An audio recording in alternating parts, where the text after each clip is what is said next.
Well, good Saturday evening or afternoon, rather, in Sedona. Beautiful, beautiful weather.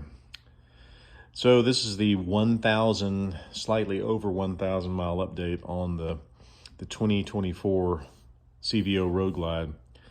I pulled the 1,000 mile PM on it, even though when they were replacing all the components in the cam chest to include the cam, lifters, adjustable push rods, and all the valve train down to the bare heads, they flushed 3 or 4 oil changes through it with filter.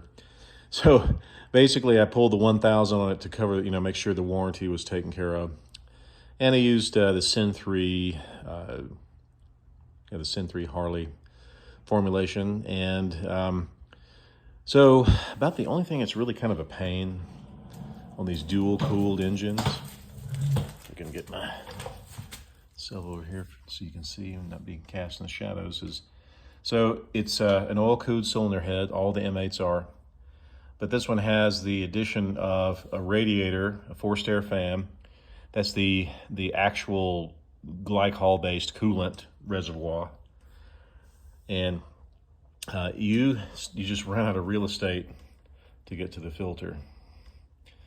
And ultimately, try as you might, you're going to lose some oil down into the lower areas.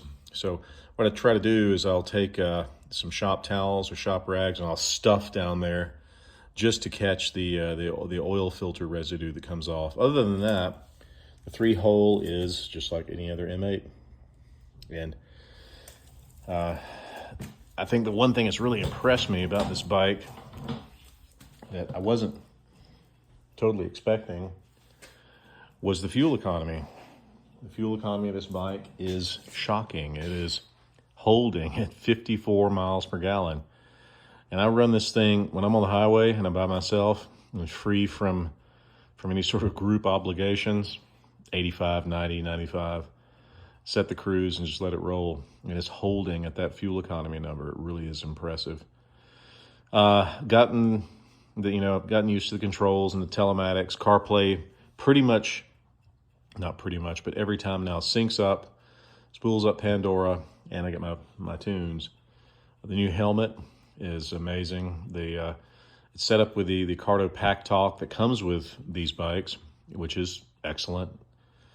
There's really not much more to tell. I can't really come up with anything that is a real deficiency with it, except for you're running out of real estate with the fairing assembly here, the trim for the radiator, the heat exchanger for oil coolant, the voltage regulator, and then the little coolant bottle, as you saw. You just ran out of real estate over there. But if you're patient and adept, you can, and you have an oil filter wrench with a swivel head extension, then yeah, it doesn't really present that much of a problem. So glad I got it. The Tab performance exhaust that matches the kind of the burnished chrome perfectly with zombie baffles. The sound is just perfect. I love wire wheels. The looks of the wire wheels, they're perfect. But so these are forged aluminum rims, and so there's no tubes, but the spokes enter into these raised areas. But you still have to have the spokes adjusted. So that is part of the PMI for this thing. I didn't mess with them this time. But I ultimately will have to at some point. So that's kind of a downer with these and the spoked rims, but man, do they look good. Pain and it took us to clean.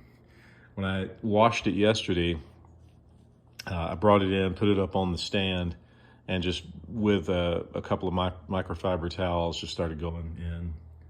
Clean between all the spokes. So that's about it. All right, well, we're going to enjoy this evening. We have the Cruiser, the 2015 Police Interceptor Utility.